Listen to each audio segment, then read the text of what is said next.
As per the faculty contract, all STCC course shells must have a syllabus posted and available for students to view. A syllabus can be a PDF document that opens in the browser. It can be a Word document that students need to download, or it can be a link to a Google document that students open to view. Follow the 4 steps to add your syllabus to your course. Step 1.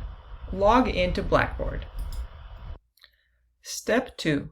Find your course. Remember, courses that are not yet open to students may be in upcoming courses. Step 3. Choose your file type.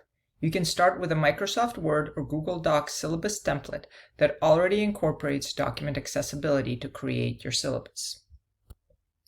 In Step 4, edit the course information item to upload a syllabus document or add a link. Detailed instructions and step-by-step videos are available for all 4 steps on the Blackboard Syllabus Upload page on the CODL website. You can see instructions for logging into Blackboard, finding your course, choosing your file type, uploading syllabus as a Microsoft Word or PDF document, or adding a Google Docs syllabus link. Please reach out to the CODL at digitallearning@stcc.edu with any questions.